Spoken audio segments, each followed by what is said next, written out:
Our final bout for this session.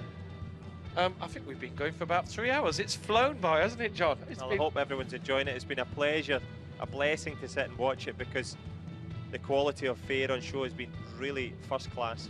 Yes, it absolutely has. And this is going to be a fascinating second semi-final. The Azeri fighter, Tagizadi, who we just saw winning a short while ago in front of a packed crowd. Look at that crowd now. Most of them have gone home to have their tea. They're going to come back later for the final. But we've got the lower second semi-final, and what an opportunity here. All the seeds have gone in the lower half of the draw. Sergej Tazagul went out due to this man, Karol Robak of Poland. And here's his opponent, Vladislav-Arventii of Moldova. And what an incredible chance for these two athletes, because there's big points towards Rio 2016. The top 6 in the world will qualify for 2016 at the end of the year. And the points here, this is known as a G4. So the points are four times more than a G1. I think I could work that one out. But what an opportunity here for two athletes who are lower ranked. You know, just looking at the list, Robak is 32 in the world. Arventii is 16 in the world. Neither of them have even medaled at a major event, and the winner of this will get a guaranteed silver medal. Yep, and straight away you can see the tail of the tape, the size difference definitely favouring Robak, but it's a nice little shot from the pole. Squeaks it under the guard there of Arventii. But I've been very impressed by the Moldovan. It's an aggressive style of fighter. He's not intimidated and gets in close there with the back leg turning kick. Yeah. Yeah, he's a short stature, but he packs a punch, doesn't he? And that's, you know, it's a little bit like what we saw with Charlie Maddock yesterday. He doesn't get pushed around. He may be smaller, but he's got some power in him, and he's going to be posing a problem for some of these taller athletes. Polish athlete, Robak, can you believe, only 17 years old, to beat somebody like Tazagul, who's basically seen and done it all.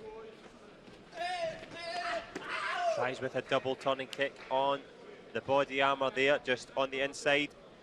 Doesn't manage to score. Arventii is going to have to get a bit of footwork going here to try and move the bigger man around. Yeah. But as you mentioned, Adrian, after that big win, his confidence, Karol Robak, his confidence will be sky high. Arventii himself is only 21, so it's certainly becoming a young man's tournament, this one, isn't it? The youngsters have done really well here in Baku. What we often talk about as athletes, it's not about your actual age, it's about how many years you've been in the sport. And if you've been in the sport at the start of the new rules, you're just as much of an expert as everyone else. So there's a good expert headshot though from Robak. Well ridden by Arventii. There's a back kick in return. Robak again scores with the kick, and Robak scored the head kick. We've seen this. This is his speciality. It's when they're close. He's been practicing this, what's it called? The crescent, where you come in around the top and get the head kick when you're not actually expecting it, because you're so close to your opponent.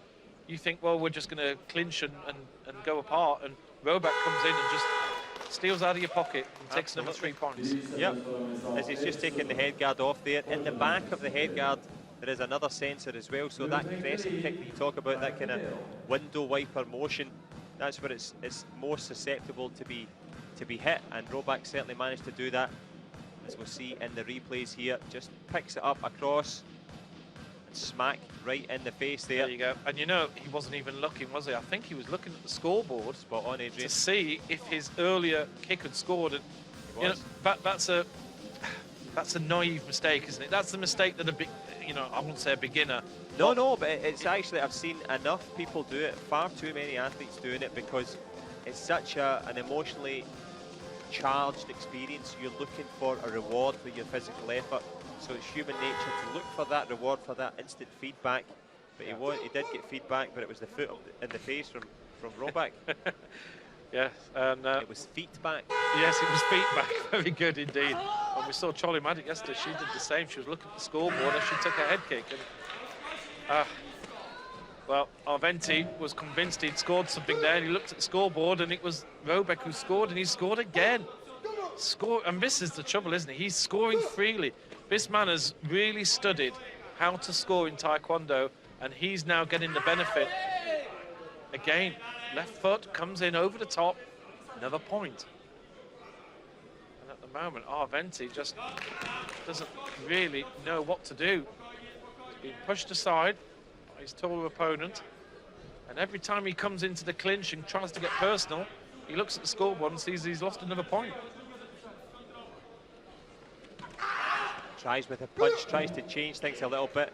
Now that kick was after Karol.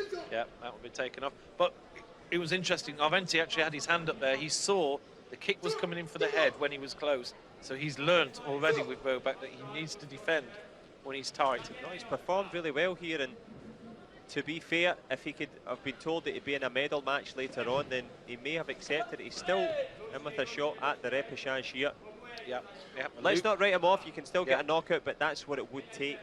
It's not. He's not going to beat him on skills or accumulation of points. He's going to have to knock him out. To do that, it's a big ask. Absolutely. The losers from the semi-final will be having a bout later for a bronze medal, so they'll get a chance against the winners of the repechage, which the repechage is based on the loser of the semi-final against two athletes who lost against the athlete who got through to the final. Understand what I mean? No, I do indeed. So we have a couple of repechage semi-finals and then bronze medal matches. So there are 6 bouts taking place.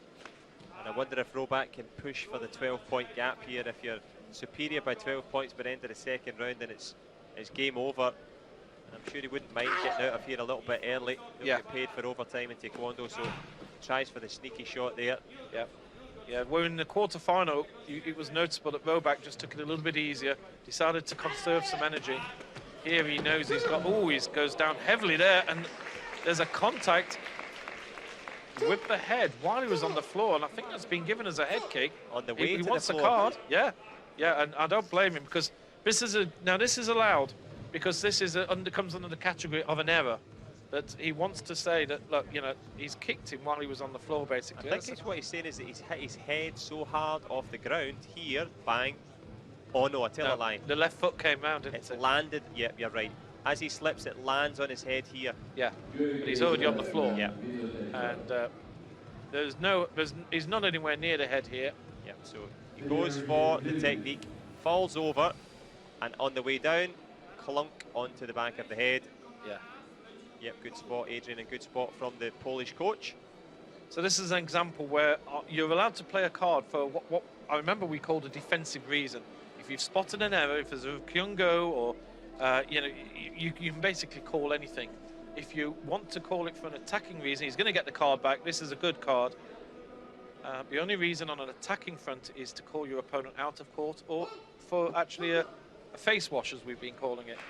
A touch on the face, which of course there's no censors. So those 3 points taken off, and rightly so. And another point. It's just incredible how easy Robak scores these points. Time is up. We will have a third round after all. But John, there's just this chap from Poland, Robak, Karol Robak. He's 19 years old. He's he's 32 ranked in the world. He has been playing, I looked, he's played 12 events in the last year. He has been to lots and lots of smaller events.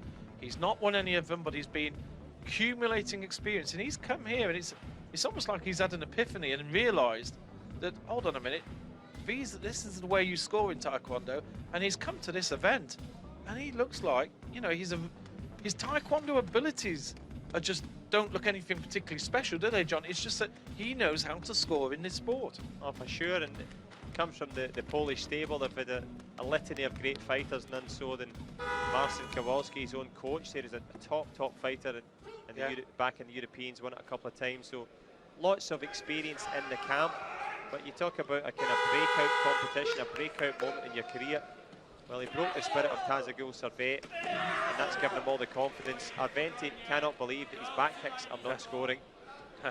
He absolutely clattered against Robak there, but it's going to be the 12-point gap. And that's it. It's all over. And Robak has just, well, in a major international semi-final, has just won this by 12 points difference. Would you have ever expected that? And he's going to be facing, well, he's going to have the fight of his life in the final, because he's going to be fighting the local Azeri fighter, Aykan Tagizade. That will be the final later on. And in the female final, well, it's going to be Anna Zaninovic of Croatia up against Jade Jones.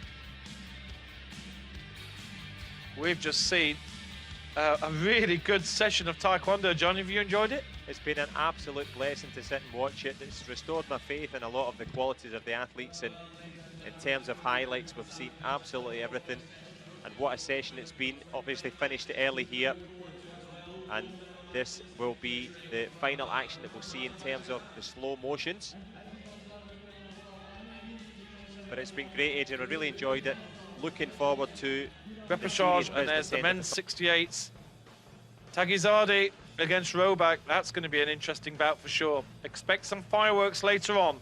Thanks for watching here from Crystal Hall. Goodbye for now.